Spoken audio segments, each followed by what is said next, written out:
खुशामदीद, बहुत बहुत स्वागत है। इस्तकबाल आप सबका। 5 बज चुके हैं और प्रोग्राम 5 के पंच के साथ मैं हूं आसिफ रशीद। इस प्रोग्राम में आप सब जानते हैं कि सियासी मामलात पर अक्सर बेशतर हम गुफ्तगू करते हैं, कभी कभार इक्तिसादी मामलात पर, कभी कभार कोशिश ये रहती है कि सलामती सूरत हाल पर भी बात हो सके और माहिरीन की आरा भी आप तक पहुंचे। मरकज़ के ज़ेर इंतज़ाम जम्मू कश्मीर में हर गुजरते दिन के साथ मौजूदा जो सिनारियो है या सूरत हाल है, उसमें कोई ना कोई ऐसी डेवलपमेंट होती है जो सियासी एतबार से अहमियत की हामिल होती है या तारीखी एतबार से इक्तिसादी मामलात पर या इक्तिसादी फ्रंट पर जब बात हो तो शायद उस एंगल से भी कभी कभार इंपॉर्टेंट होती है, या फिर इसके अलावा कभी कभार सिक्योरिटी पर्सपेक्टिव से कुछ बड़ी चीज़ें निकल कर सामने आती हैं जिन पर हम न सिर्फ बहस करते हैं बल्कि मौजू भी ऐसा बनाते हैं जहां पर माहिरीन की आरा ली जा सके। लेकिन आज जिस मामले पर या जिस मौजू पर गुफ्तगू हम करने जा रहे हैं और मेहमानों की आरा अब तक पहुंचेंगी, वो है तालीम का शोबा। जम्मू कश्मीर के अंदर नई हुकूमत बन चुकी है, जिम्मेदारियां संभाली जा चुकी हैं, वजारत दी जा चुकी है, महकमे के अंदर कामकाज को रिव्यू किया जा रहा है, कुछ बड़े फैसले लिए जाने बाकी हैं, कुछ लिए गए हैं, कुछ ऑन कार्ड्स हैं। इन सब के बीच में क्या इस सवाल का जवाब मिल सकेगा कि नहीं जम्मू कश्मीर के अंदर आज के वक्त में बुनियादी ज़रूरियात तालीमी शोबे में या जिन सहूलियात के फुकदान का हवाला देकर कभी कभार रिपोर्ट्स और आदाद शुमार को पेश किया जाता है, उस सवाल का जवाब तलाशने में हम कामयाब होंगे या नहीं। आज भी कुछ ऐसे ही सवालात हैं जिनको हम जानने, पढ़ने, परखने और मुशाहिदा करने की कोशिश करेंगे। और माहिरीन की आरा जो हैं तो एक ही शोबे से जुड़े हुए, लेकिन डिफरेंट पर्सपेक्टिव है, डिफरेंट नज़रिया है, जो अपनी अपनी बात रखेंगे तो उन लोगों की बात भी करेंगे जो तालीमी मैदान में कलीदी किरदार अदा कर रहे हैं। रोजगार के हिसाब से जम्मू कश्मीर के अंदर तालीमी मैदान में हो क्या रहा है, उस ताल्लुक से भी बात करेंगे और तफसीली गुफ्तो शनीद होगी कि उन बच्चों का या उस नस्ल का क्या जो जम्मू कश्मीर के अंदर महकमा तालीम की तरफ देख रही है और हाथ फैलाए हुई है, गोद फैलाई हुई है कि जम्मू कश्मीर के अंदर इस नौजवान नस्ल का मुस्तकबिल रोशन कैसे हो, भविष्य बेहतर कैसे हो। करोड़ों रुपए सरकार के खजाने से खर्च होते हैं, मरकज़ के ज़ेर इंतज़ाम इलाके में काम होता है, ऐसी बात नहीं है। मगर आज के वक्त में भी जब आप रिपोर्ट्स को, आदाद शुमार को खंगालते हैं, सरकारी जवाब जो संसद से सड़क तक दिए गए या फिर ऐवान में भी कई मरतबा जवाब सवालों के आए, तो कहा गया कि जम्मू कश्मीर के अंदर एक बड़ा मसला है, वो है मरकज़ के ज़ेर इंतज़ाम इलाके में खाली असामियाँ जो पोस्ट फिल करनी हैं, जिनके लिए इकदामात मौजूदा सरकार ने उठाए हैं। कल से कोशिश हुई है, मज़ीद क्या करने की ज़रूरत है और इसके बाद कैसे इस तालीमी शोबे को बेहतर बनाया जा सकता है कि वो जो मिसालें केरला और साउथ इंडिया के बाकी हिस्सों की दी जाती है, वैसा क्या जम्मू कश्मीर में यकीनन बन पाएगा या नहीं। इस सवाल का जवाब तलाशने की कोशिश करेंगे। उससे पहले चंद बड़ी बातें। इसी साल आप देखेंगे तो कुछ रिपोर्ट्स हमारे सामने आई, हुकूमत जिम्मेदारी संभाल चुकी है। कुछ दिनों के बाद आप देखेंगे असेंबली भी, जिसका पहला सेशन श्रीनगर के अंदर होगा। बहुत सारे मामलात पर आप देखेंगे सियासत होगी, सवालात होंगे, लेकिन कानून साजिया कॉम्प्लेक्स श्रीनगर में जब महफिल सजेगी तो क्या तालीम का महकमा या तालीम का शोबा जम्मू कश्मीर के अंदर सरकार की तरजीहात में रहेगा या नहीं, ये सवाल हम आज अपने माहिरीन से भी पूछेंगे। ये बात अज़हर मिन शम्स है कि किसी भी कौम की तरक्की जहां पर या किसी कौम की बेहतरी के लिए, उसके बेहतर मुस्तकबिल के लिए नौजवान तबका जो होता है उसका नुमायां रोल रहता है। और ठीक इसी तरह जिस तरीके से एक जिस्म के लिए सांस की ज़रूरत है, जम्मू कश्मीर के अंदर भी मुल्क के बाकी हिस्सों की तरह महकमा तालीम में हुकूमती सतह पर सख्त इकदामात उठाने की ज़रूरत है। और तामीर व तरक्की को यकीनी जहाँ पर बनाया जाता है, रिवायात को बरकरार रखते हुए इकदामात उठाने की बात कही जाती है, वहाँ पर बुनियादी ढांचा तालीमी शोबे के लिए आज के वक्त में पूरा करने की ज़रूरत है। पूरे मुआशरे के अंदर आप देखेंगे, जब आप चीज़ों को रिव्यू करेंगे तो पता चलता है बहुत सारे असबाब हैं जिनको एक एक करके हम देखते, पढ़ते और समझते हैं, लेकिन वक्त गुजरने के साथ साथ चीज़ें शायद कुछ हाथ से निकली, कुछ पर काम ठीक करने की कोशिश हुई। इसके अलावा ये भी आपको बताते चले, फरवरी के महीने में एक रिपोर्ट आई, जब अभी हुकूमत बनी नहीं थी, इंतखाबात की तैयारियां चल रही थी, मरकज़ के ज़ेर इंतज़ाम इलाके में हमने देखा, हालांकि इस बार जब असेंबली लगेगी तो शायद इन सवालों का जवाब वजारत तालीम और शोबे की बेहतरी के लिए तलाशने की कोशिश करेंगे। तालीम के महकमे में एक परेशानी ये कि एक तो इंतज़ामी सतह पर असामियाँ खाली होना, जिसके लिए कल से कोशिश हुई, इस ताल्लुक से आगे चलकर गुफ्तगू करेंगे। लेकिन जो बुनियादी सब्जेक्ट्स हैं, बेसिक सब्जेक्ट्स हैं, वो जिन असातिज़ा ने पढ़ाने हैं, जिन टीचर्स ने काम लेना है, उनके लिए हुकूमत के पास क्या फ्रेमवर्क है, किस तरह का प्लान तरतीब दिया जाएगा, इस ताल्लुक से भी आगे चलकर हम गुफ्तगू शनीद करेंगे। इजलास जब होगा इसमें बहुत सारी चीज़ें डिस्कस होंगी। कुछ स्कूलों की तस्वीरें आपको पुरानी दिखाएंगे। इसमें जम्मू कश्मीर यूनियन टेरिटरी के अंदर के बुनियादी ढांचा, फिर कुछ ऐसी रिपोर्ट्स के जिनमें स्कूलों का हमने मर्जर होते हुए, जम होते हुए देखा, फिर तमाम तरह की कोशिशों के बावजूद सरकारी स्कूलों में बच्चों की एनरोलमेंट कम होना, ये भी परेशानी का सबब बना और महकमे की कारकर्दगी पर भी कई मरतबा सवालात उठे।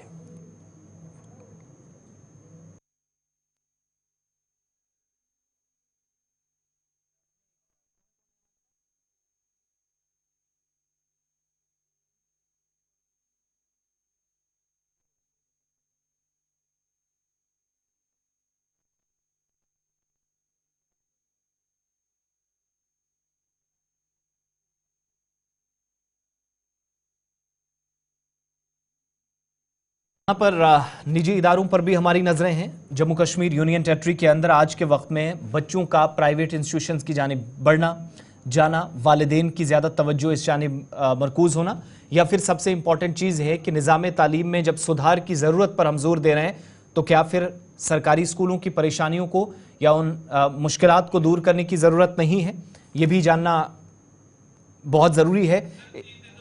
इस ताल्लुक से भी ज़रा कुछ सवालात के जवाब तलाशने की कोशिश करेंगे। और एक बात यह भी है कि यूनियन टेरिटरी के अंदर आज के वक्त में हमने देखा कि मरकज़ी क़यादत या मरकज़ी हुकूमत की जानिब से इक़दामात उठाए गए, काफ़ी पैसा खर्च हुआ। मैंने कहा कि मुख्तलिफ रिपोर्ट्स आती रही हैं, लेकिन वक्त गुजरने के साथ साथ मुश्किलात सिर्फ एक एंड पर नहीं है। जब हम ब्रॉडर पर्सपेक्टिव में चीज़ों को देखते हैं तो पता चलता है कि असातिज़ा भी अपनी जगह कुछ परेशान हैं। हुकूमती सतह पर शायद मुस्तकिल पॉलिसी बनाने की ऐसी ज़रूरत है जहां पर बहुत सारी कमियों को या जो खला है उसको भी दूर किया जा सकता है। और हाजिर में तकरीबन 80% जो अपर प्राइमरी स्कूल है, यहाँ पर जो मज़ामीन के असातिज़ा है, जो एक प्रॉपर सब्जेक्ट का टीचर होना चाहिए, उनका ना होना, ये भी परेशानी का सबब। और जब बाद में रिजल्ट आते हैं तो वो इन की अक्कासी करते हैं कि इस वक्त की सिचुएशन ओवरऑल मरकजी खित्ते के अंदर क्या है। ज़रा इस गुफ्तगू को आगे बढ़ाएंगे और तस्वीरें भी साथ साथ आप देख ही रहे हैं। इस प्रोग्राम में हमारे साथ 3 खास मेहमान ज्वाइन किए हैं। रशीद आजम इनकलाबी साहब, जो कि जम्मू कश्मीर के अंदर साबिक सेक्रेटरी महकमा तालीम में रहे। रशीद साहब, बहुत बहुत शुक्रिया वक्त देने के लिए, प्रोग्राम में ज्वाइन करने के लिए। खुश आमदीद आपको कहेंगे। शाह फयाज साहब हमारे साथ हैं, Jammu Kashmir employees coordination committee. आज़मीन की जब बात हुई और ख़ासतौर से महकमा तालीम में काम करने वाले जिम्मेदारान या अहदेदारान या मुलाजमीन, इनके मामलात को लेफ्टिनेंट गवर्नर से वज़ीर आला तक और मरकजी वज़रा तक पहुँचाने का काम किया। आपका बहुत बहुत शुक्रिया फयाज साहब ज्वाइन के लिए। और हमारे साथ इस प्रोग्राम में डॉक्टर रऊफ़ रफ़ीक साहब हैं, जो कि माहिर तालीम हैं और जम्मू कश्मीर के अंदर मरकज़ी ख़ित्ते में जब आप देखते हैं तो इनकी जिम्मेदारियाँ जिन लेक्चरर्स की, जिन कॉन्ट्रेक्चुअल उसातिज़ा की, या फिर उन लोगों की जो जम्मू कश्मीर के अंदर वाकई में इस निज़ाम की में बेहतरी ला सकते हैं, उनके साथ भी इनकी वाबस्तगी है। इस ताल्लुक से भी ज़रा कुछ जो पेचीदा सवालात हैं उनका जवाब तलाशने की कोशिश करेंगे। रशीद आजम इनकलाबी साहब, आप मुझे सुन पा रहे हैं?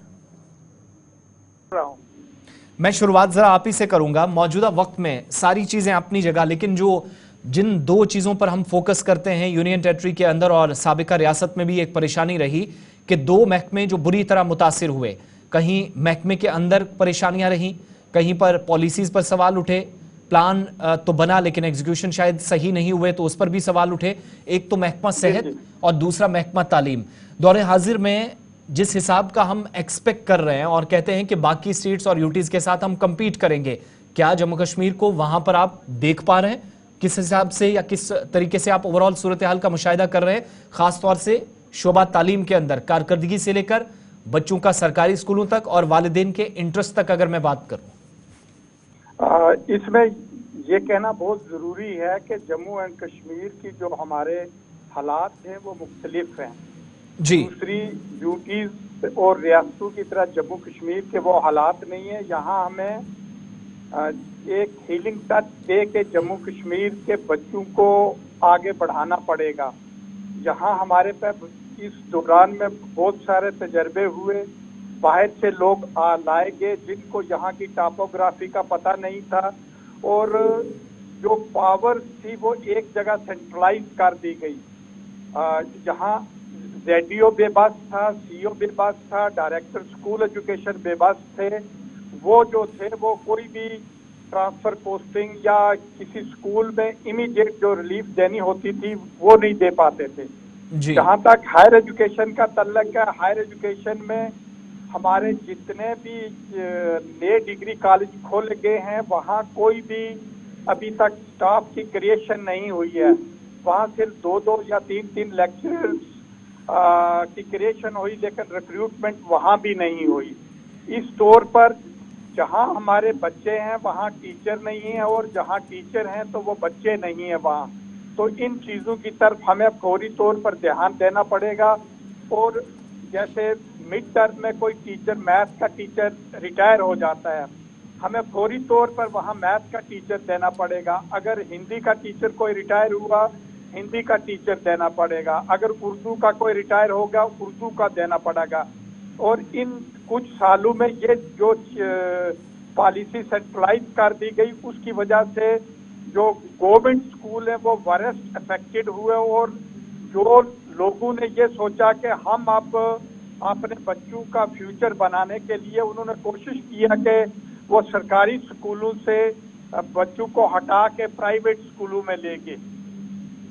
जी रशीद आजम इनकलाबी साहब, आला तालीम याफ्ता नौजवानों की कोई कमी नहीं है। अगर हम किताबों को या फैक्ट्स और फिगर्स को, रिपोर्ट्स को खंगालने लगेंगे तो हर एक पेज से हमें सैकड़ों की तादाद में से नौजवान मिलेंगे जो मुख्तलिफ फील्ड्स में कोर्सेज करके, डिग्रियां हासिल करके घर बैठे हैं या कोई ना कोई काम छोटा मोटा इस वक्त कर रहे हैं।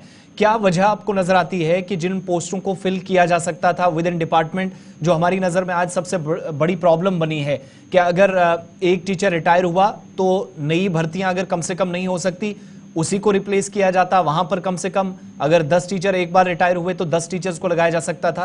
परेशानी क्या हुई, रुकावटें कहीं थी एडमिनिस्ट्रेटिव पार्ट पर जो ये ना हो सका? गवर्नमेंट ने 2026 तक जितने स्कूल एजुकेशन में रिक्रूटमेंट करनी थी, right from class 4 to higher level तक, वो पोस्टें सारी फ्रीज की हुई हैं। और पिछले साल गवर्नमेंट ने कोई 2 लाख के करीब जो जर्नल असामियां थी उनको भी खत्म कर दिया गया था, जिसकी वजह से यहाँ एजुकेशन सेक्टर बहुत ही बुरी तरह सफर हुआ। हालांकि इसके साथ हेल्थ सेक्टर भी सफर हुआ। दूसरी 2 लाख पोस्टें कोई मामूली नहीं होती हैं। ये सारी रिटायरमेंट की पोस्टें थी, लेकिन इनको भरने के बजाय इनको हज़फ कर दिया गया।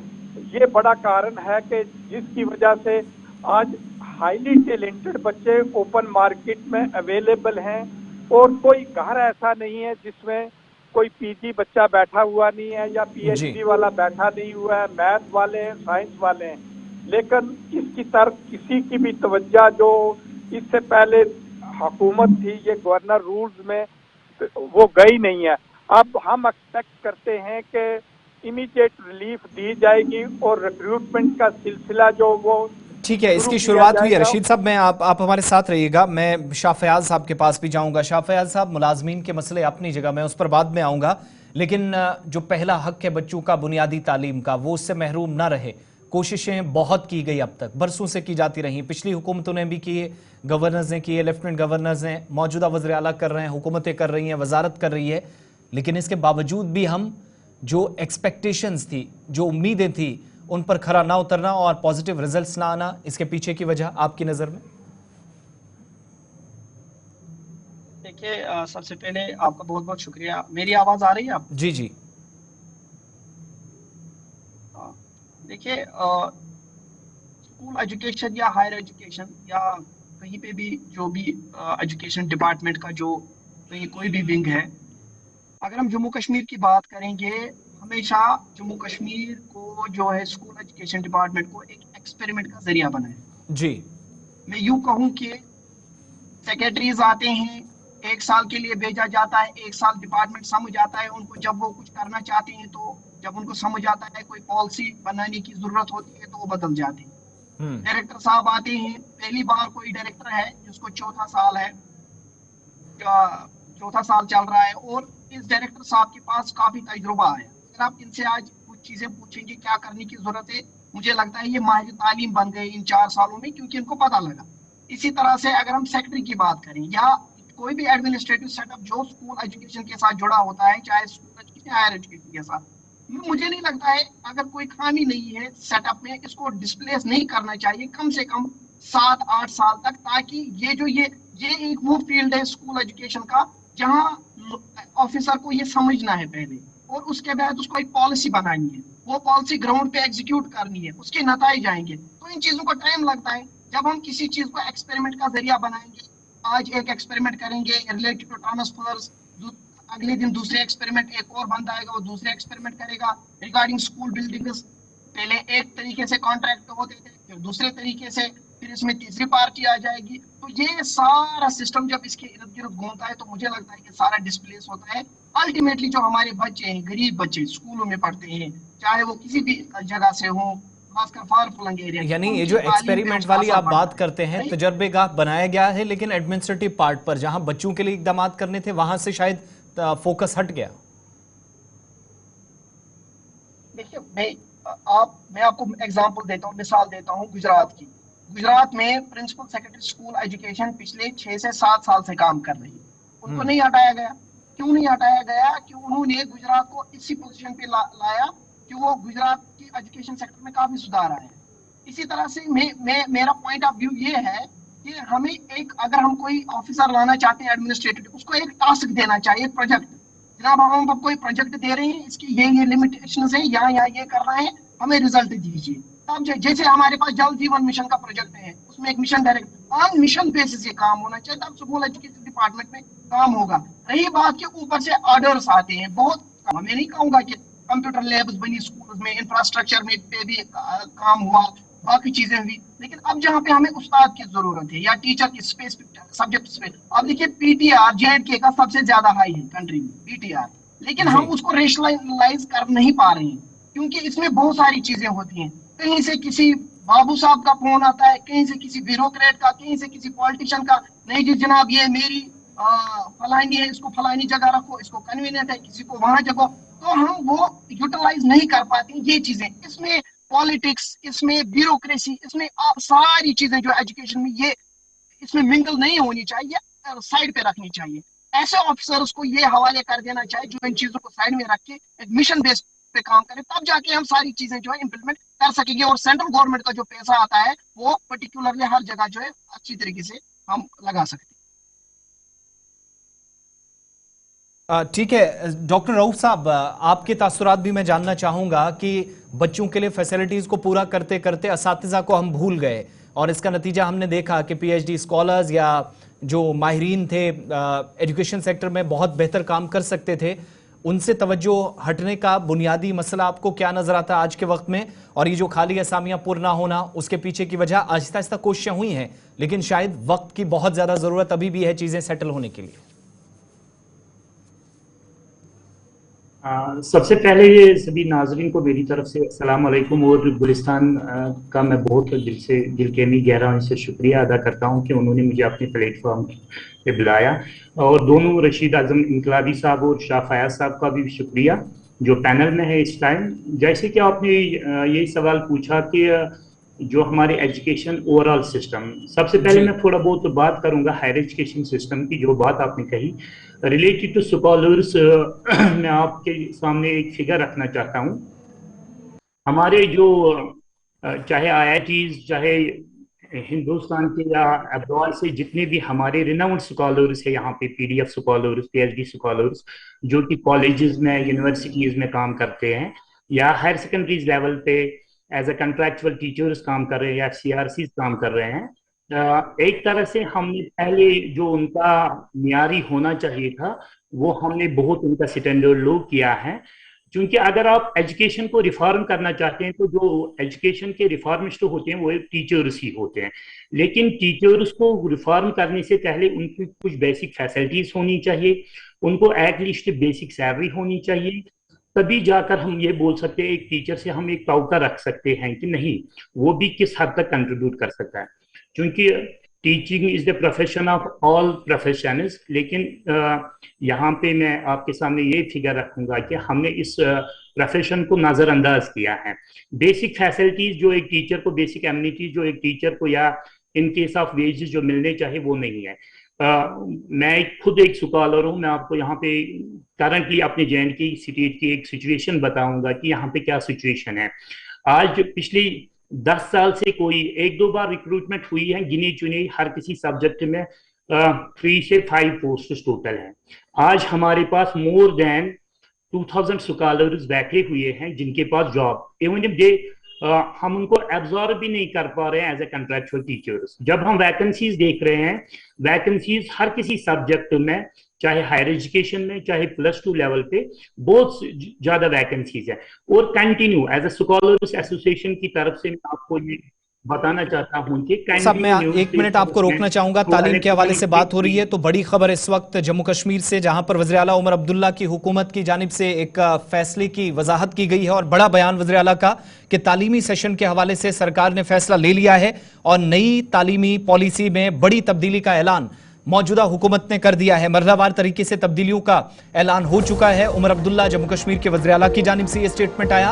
और जब तालीम के हवाले से हम बात कर रहे थे, सेशन को लेकर सवालात असातिज़ा की जानिब से, सिविल सोसाइटी या वालिदैन की तरफ से पूछे जा रहे थे, तो कहा गया कि फिलहाल 9वीं जमात तक इसी साल मौजूदा सेशन में इम्तिहानात मरहलावार तरीके से, मरहलावार बुनियादों पर कराए जाने का फैसला हो चुका है। मरकजी सरकार के साथ भी मुसलसल राब्ते में यहाँ की सरकार थी।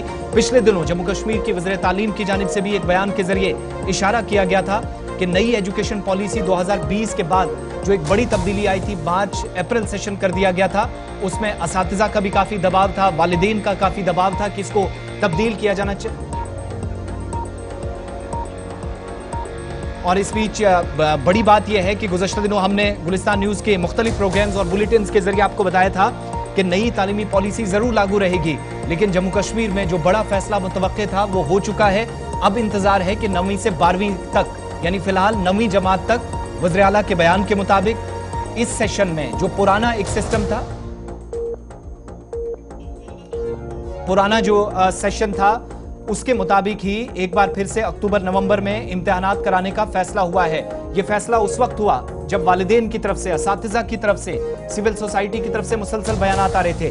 तालीमी सेशन में तब्दीली के हवाले से उमर अब्दुल्ला ने आपसे कुछ देर पहले क्या कहा, गुलिस्तान न्यूज़ से सबसे पहले ये बात, एक्सक्लूसिव बयान उमर अब्दुल्ला का। काफ़ी अरसे से खासकर कश्मीर और जम्मू के विंटर जोन से माँ बाप के तरफ से और हमारे बच्चियों के तरफ से ये मांग आई कि जो स्कूल इम्तिहान का शेड्यूल है उसमें तब्दीली लाई जानी चाहिए और जो पुराना सिस्टम था उसको दोबारा बहाल किया जाना चाहिए। मैं आज अपने स्कूल एजुकेशन मिनिस्टर साहिबा सकीना यत्तू जी का शुक्रगुजार हूँ कि उन्होंने कैबिनेट में प्रपोज़ल लाया और कैबिनेट ने उसको मंजूरी दी और 9th क्लास तक जो हमारे बच्चे बच्चियां हैं उनका इम्तिहान का जो शेड्यूल है वो अब रिवर्ट होगा पुराने स्कीम पे और विंटर जोन के इम्तिहान जो हैं वो सर्दियों की छुट्टियों से पहले कराए जाएंगे। 10वीं, 11वीं और 12वीं जमात के हम इस साल कर नहीं पाए क्योंकि बोर्ड के इम्तिहान हैं, इसमें हमें तैयारी करनी होगी, लेकिन हम उन तमाम बच्चों को यकीन दिलाते हैं कि अगले साल से उनका भी इम्तिहान का शेड्यूल इसी विंटर जोन के पैटर्न पे करके उन्हें सर्दियों की छुट्टियों से पहले जो है उनके इम्तिहान, बोर्ड के इम्तिहान कराए जाएंगे। और मुझे उम्मीद है कि इससे हमारे बच्चों को, बच्चियों को और ख़ासकर उनके माँ बाप को एक राहत मिलेगी, जिसके लिए मैं सकीना आपके और आपके महकमे का शुक्रिया करता हूँ। काफ़ी अरसे से खासकर कश्मीर और जम्मू के विंटर जोन से माँ बाप के तरफ से और हमारे बच्चियों के तरफ से ये मांग आई कि जो स्कूल इम्तिहान का शेड्यूल है उसमें तब्दीली लाई जानी चाहिए और जो पुराना सिस्टम था उसको दोबारा बहाल किया जाना चाहिए।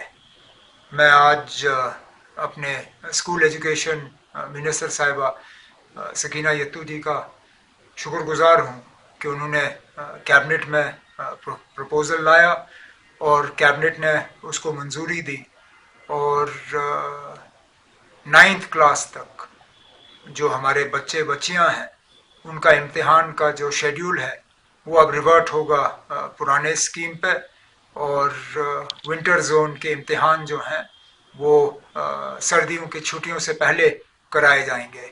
10वीं 11वीं और 12वीं जमात के हम इस साल कर नहीं पाए क्योंकि बोर्ड के इम्तिहान हैं, इसमें हमें तैयारी करनी होगी। लेकिन हम उन तमाम बच्चों को यकीन दिलाते हैं कि अगले साल से उनका भी इम्तिहान का शेड्यूल इसी विंटर जोन के पैटर्न पे करके उन्हें सर्दियों की छुट्टियों से पहले जो है उनके इम्तिहान, बोर्ड के इम्तिहान कराए जाएंगे। और मुझे उम्मीद है कि इससे हमारे बच्चों को, बच्चियों को और ख़ासकर उनके माँ बाप को एक राहत मिलेगी, जिसके लिए मैं सकीना ईतू, जम्मू कश्मीर में दोबारा से तालीम की वजारत इनके पास है, उमर अब्दुल्ला वज़ीर आला, और जो फैसला लिया गया है 9वीं जमात तक, इस पर जरा पहले मैं एक एक रद्द-ए-अमल ले लूं। रशीद आजम इनकलाबी साहब, सिस्टम में बड़े पैमाने पर तब्दीली हुई, ये बात हम कर रहे थे, एक फैसला लिया गया, एक जरा इस पर अपना तीनों एक एक करके अपना पॉइंट रखिएगा। पहले रशीद साहब, आप तालीमी सेशन में तब्दीली से कुछ हद तक चीजें बेहतर होने की तवक्को है, जो मुसीबतें थी पेरेंट्स को, बच्चों को, वो दूर हो जाएंगी। रशीद साहब हुआ थे जी जी, ये बहुत अच्छा गवर्नमेंट का स्टेप है, मैं इसको वेलकम करता हूं और पुराने सिस्टम को कम्प्लीटली रिस्टोर कर देना चाहिए। और इस जो इन्होंने रिस्टोरेशन की है ये बच्चों के हक में है, टीचर्स के हक में है और अवाम के हक में है। शाह फयाज साहब, आप बड़ी कोशिशें कर रहे थे और मुझे लगता है परसों वाले मेमोरेंडम ने भी आपने ये चीज सरकार के नोटिस में लाई थी और मुतालबात पूरे हो गए। ये बहुत बड़ी खुशी की बात है और आज खुशी का दिन है, जिसके लिए हमने काफी लड़ाई लड़ी। हमें दिल्ली तक भी रिप्रेजेंटेशन लेके गया था और ऑनरेबल एलजी के पास भी हम रिप्रेजेंटेशन लेके गए। हम इसको बिल्कुल फॉलो कर रहे थे। हम सरकार का बहुत शुक्रिया अदा करते हैं क्योंकि इससे काफी टाइम हमारे बच्चों का बचेगा। और जो हमारी टोपोग्राफी है and the climate of the Kashmir valley, it is totally different from rest of the country. यहाँ पे विंटर्स की जो छुट्टियां रहती है 3 महीने रहती है बच्चों की, बिल्कुल ये जाया हो जाते थे। बच्चे बिल्कुल इसमें खेल कूद में ज्यादा तवज्जो देते थे जब मार्च में एग्जाम होता था। अब बच्चों को जो है नया सेशन स्टार्ट होगा, बच्चे नए तरीके से पढ़ेंगे और हम इसका वेलकम करते हैं और इससे बहुत बड़ी फर्क पड़ेगी। आपको ये पता है कि मार्च से जब बच्चे स्कूल जाएंगे फिर से। ठीक है रऊफ साहब, आप अपनी पहली बात भी कंप्लीट कीजिएगा और एक ओपिनियन जरा इस पर भी, जाती तौर पर आपका ख्याल और जो वालिदैन का मुतालबा था उस पर पूरा होने पर इस पर भी अपने एक राय जो आप कायम कर रहे थे वो भी रखिएगा, और पहला जो आपका अधूरा जवाब रह गया था उसको भी कंप्लीट कीजिएगा।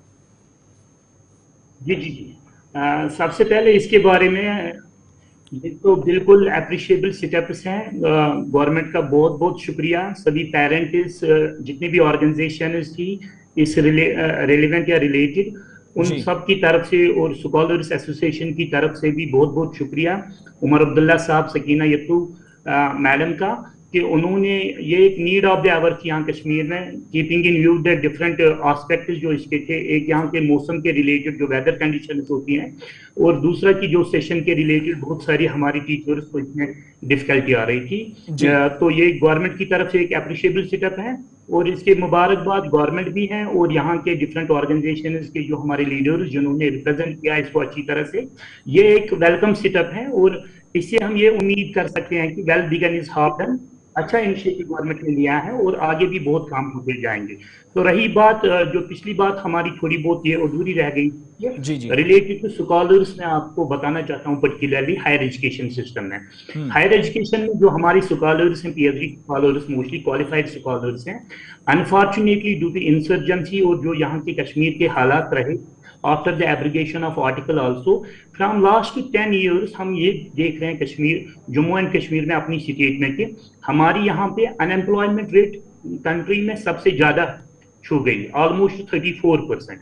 As compare to other states हमारी अनएम्प्लॉयमेंट रेट ज्यादा हो गई, क्योंकि जम्मू कश्मीर में हम देख रहे हैं कि आला तालीम के माहिर जो हैं, जो हायर एजुकेशन में काम कर रहे हैं, मीगर 28,000 रुपीज पे काम कर रहे हैं।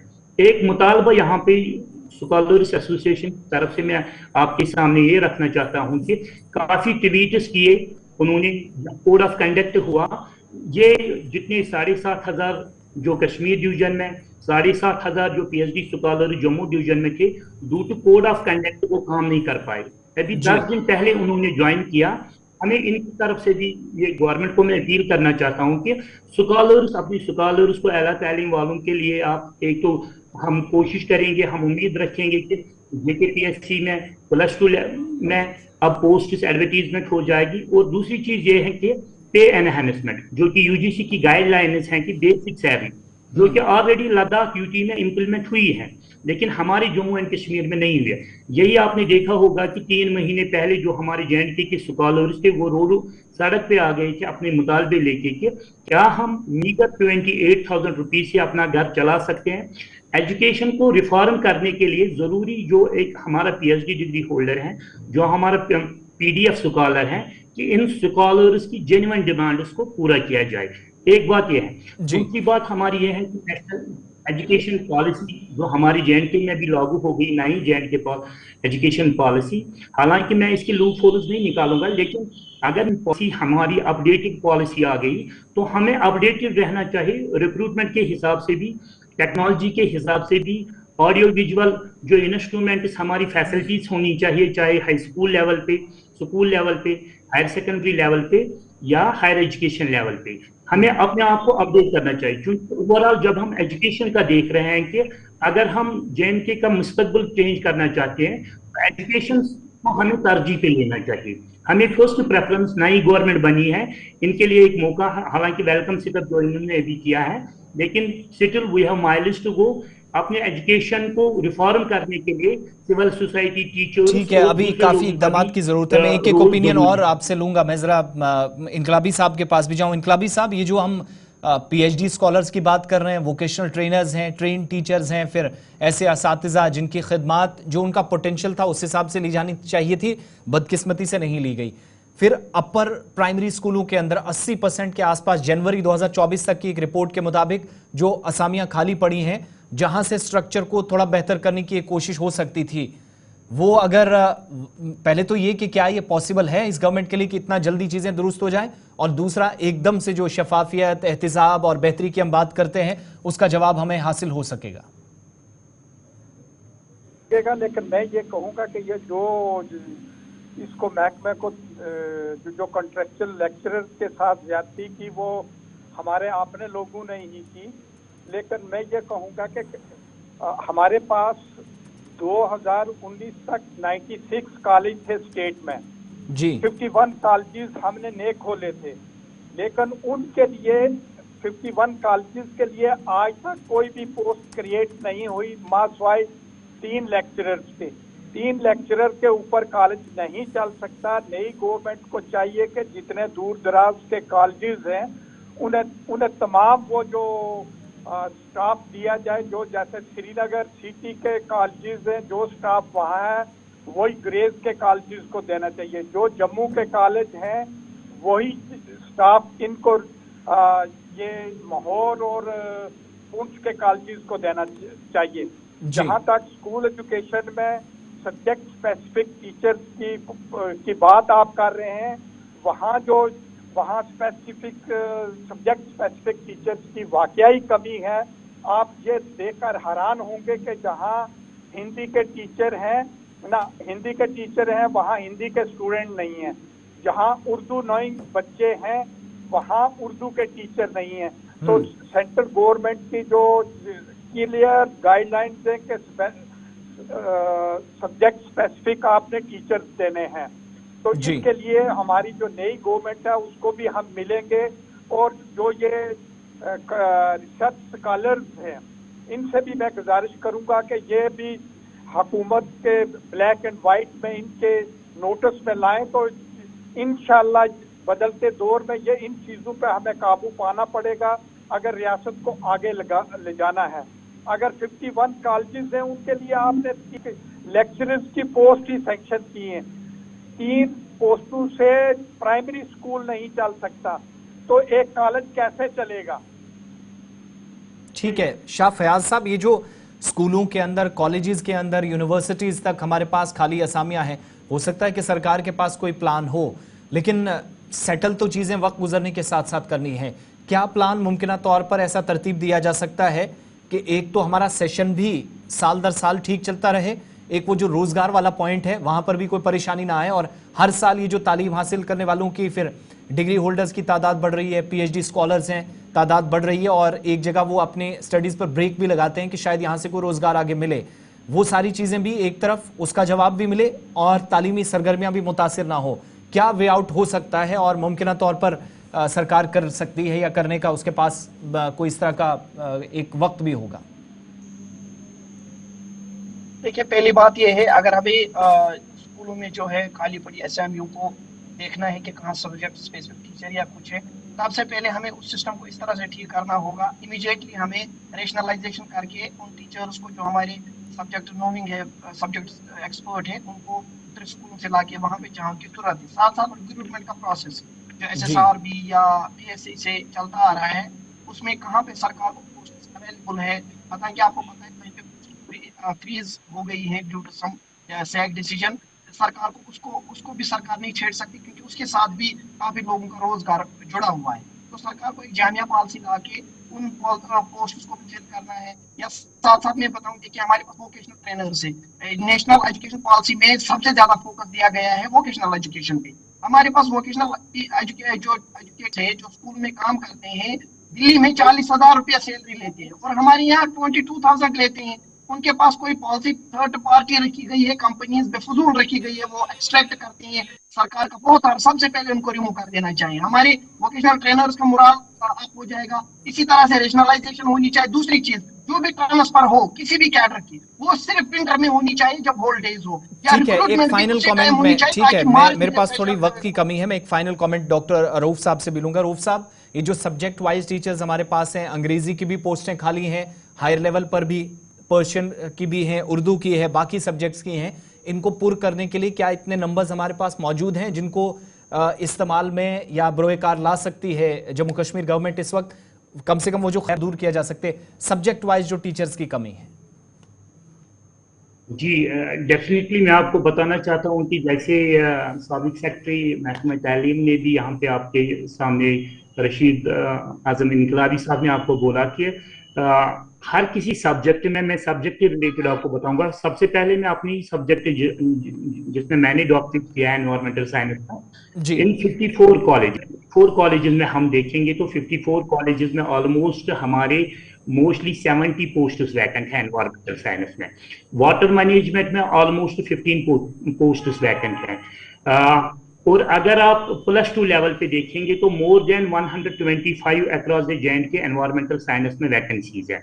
बात की जाए इंग्लिश की, इंग्लिश में भी हमारे ऑलमोस्ट 50 से above vacancies vacant. Biotechnology, chemistry, zoology, botany, mathematics, जितने भी सब्जेक्ट्स हैं, सब्जेक्ट में वो कोई ऐसा सब्जेक्ट नहीं है जिसमें 50 से ज्यादा वैकेंसीज अवेलेबल नहीं है, +2 लेवल पे भी, हायर एजुकेशन लेवल पे भी। और सबसे बड़ी इंपॉर्टेंट बात यह है कि जब हमारे लोअर एजुकेशन, चाहे प्राइमरी लेवल पे या हाई स्कूल लेवल पे, हमें टीचर्स की जरूरत है, मैथमेटिक्स टीचर्स की, साइंस टीचर्स की विद स्पेशलाइजेशन हम बोल रहे हैं, तो हमें रिक्रूटमेंट डेफिनेटली, चाहे ये हमारी टीचर्स की रिक्रूटमेंट हो जाएगी, चाहे +2 लेवल पे रिक्रूटमेंट हो जाएगी, चाहे higher education universities and colleges में रिक्रूटमेंट स्टार्ट होनी चाहिए, क्योंकि 10 साल से यहाँ उस तरह से रिक्रूटमेंट नहीं।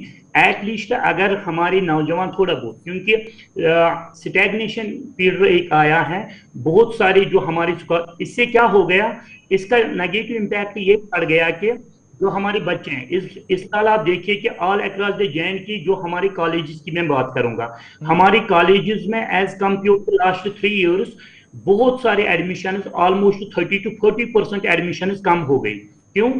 अब हमारे बच्चे जिनके लिए हमारी टीचर्स इंस्पिरेशन हुआ करते थे, वो बोलते हैं कि PhD PDF यहाँ बैठे हुए हैं, इनको एज ए कंट्रैक्चुअल भी नहीं ले जा रहा है, हम क्या करेंगे हायर एजुकेशन को? हम ग्रेजुएशन तक जाएंगे, +2 लेवल तक। साथ में मेरी गुजारिश ये भी है आला हुकाम के जितने भी पॉलिसी मेकर्स हैं उनके लिए कि स्किल बेस्ड कोर्सेज पे हम ज्यादा ध्यान दें, ताकि जो हमारे पास आउट ग्रेजुएट्स निकले यहाँ से, ग्रेजुएशन के बाद ही वो स्किल से अपना जो एम्प्लॉयमेंट वो जनरेट कर सकें। बहुत बहुत शुक्रिया डॉक्टर रऊफ रफीक साहब, शाह फयाज साहब, रशीद आजम इनकलाबी साहब, अपने अपने जो आपके कीमती ख्यालात थे, आपके इनका इजहार किया। और जम्मू कश्मीर के अंदर तालीमी पॉलिसी की तब्दीली की जब बात, चलते चलते मैं फिर से वो स्टेटमेंट सुना रहा हूँ जिसने हज़ारों असातिज़ा को, वालिदैन को, बच्चों को राहत पहुंचाई है। तालीमी सेशन वो जो नवंबर-दिसंबर वाला था, जम्मू कश्मीर वापस वहीं पर आ रहा है, लेकिन फिलहाल 9 तक। उमर अब्दुल्ला को सुनिएगा प्रोग्राम के आखिर में। काफ़ी अरसे से खासकर कश्मीर और जम्मू के विंटर जोन से माँ बाप के तरफ से और हमारे बच्चियों के तरफ से ये मांग आई कि जो स्कूल इम्तिहान का शेड्यूल है उसमें तब्दीली लाई जानी चाहिए और जो पुराना सिस्टम था उसको दोबारा बहाल किया जाना चाहिए। मैं आज अपने स्कूल एजुकेशन मिनिस्टर साहिबा सकीना यत्तू जी का शुक्रगुजार हूँ कि उन्होंने कैबिनेट में प्रपोज़ल लाया और कैबिनेट ने उसको मंजूरी दी और 9th क्लास तक जो हमारे बच्चे बच्चियां हैं उनका इम्तिहान का जो शेड्यूल है वो अब रिवर्ट होगा पुराने स्कीम पे और विंटर जोन के इम्तिहान जो हैं वो सर्दियों की छुट्टियों से पहले कराए जाएंगे।